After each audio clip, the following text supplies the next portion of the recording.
Rolling into Labor Day weekend on a high note. I'm meteorologist Joe Martucci, and this is 6 o'clock on a Thursday. Still a load of people out here in the ocean. If this is any indicator of what Labor Day weekend is going to be, you're going to want to stake your claim on the stand early because, well, you know it gets more crowded as we go into the early and mid-afternoon than what we see at 6 o'clock at night here. Now, it is not all fun and games at the shore.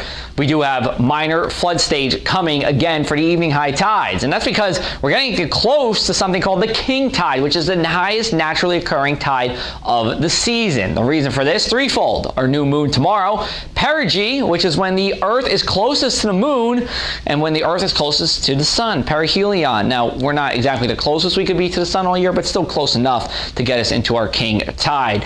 We see spotty minor flood stage through Sunday, and if we go to Sunday, that's going to be 7 days in a row.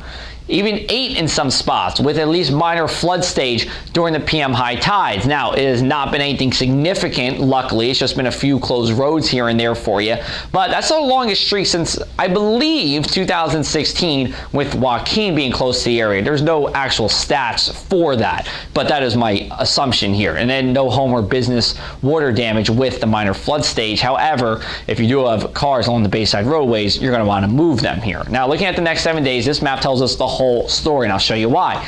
This is our cold front that passed last night with the low pressure system. Now we are under the influence of high pressure through Friday afternoon. We're going to get some of this hotter air moving in as we go forward into Friday. Then this cold front passes Friday night. Not going to bring any rain and really not even many clouds, but what it will do is bring this high pressure system in Canada, giving us cooler air for Saturday and Sunday. It's still going to be seasonable and overall very lovely days here. Then, for lack of a better word, we get some random showers and storms for Monday on Labor Day, and then we get into the influence of this high pressure system in the desert southwest that has brought excessive heat out there. We won't see excessive heat for us, but temperatures will be well above average, and we can even go forward into the next 10 days and say by the later part of next week into next weekend, we could be dealing with the remnants of Dorian, which right now is a Category 1 hurricane, 85-mile-an-hour winds moving northwest at 13.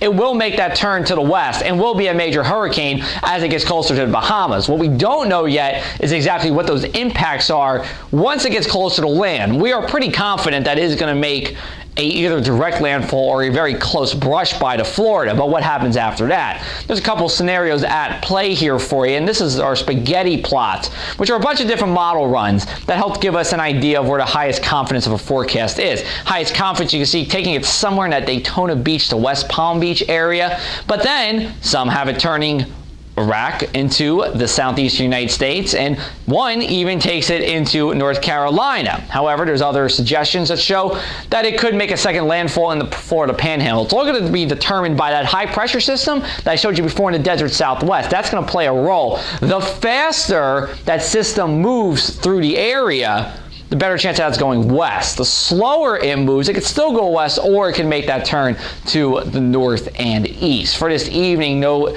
worries here, tropical or otherwise, except for that coastal flooding. We will have plenty of sunshine turning into a clear sky and temperatures spot on seasonable for this time of year. We go into tonight, another seasonable night across the area. Temperatures in the 60s. You can leave the windows open, and Pine Barrens, even a little bit chilly. Places like Woodbine or Eagleswood, at least west of the Parkway in Eagleswood, could see temperatures in the mid-50s. And then for Friday, we are warmer, but the humidity stays down and looking very pleasant to cap off our work week and to start Labor Day weekend. Water weather for you. Temperatures about seasonable here. Delaware Bay cooking at 84. Burn time 25 minutes. The only concern will be the rip current risk. It is moderate. Some places the water will be strong, and you don't want to be swimming anywhere where it is unsafe to, so be aware of the lifeguard and the flags. Then, how about Rutgers football taking on UMass? It is looking beautiful here for the 7:15 kickoff.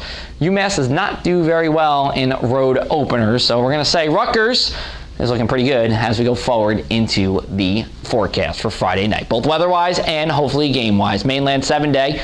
On Labor Day itself, a couple of showers and storms, mostly dry into summer though. Then we get that 2-day break, and then once we get to Thursday, we watch to see what Dorian could do. No guarantee that we see direct impacts, but something to be aware of, and that would be between that Thursday to next Sunday time frame. So we're talking 2 weeks out at this point. Look at shore temperatures in the 70s for Sunday and Monday with that east wind, but overall looking very dry and very pleasant for South Jersey. You can follow me on social media for the latest in South Jersey weather, or go to our website, pressofac.com/weather.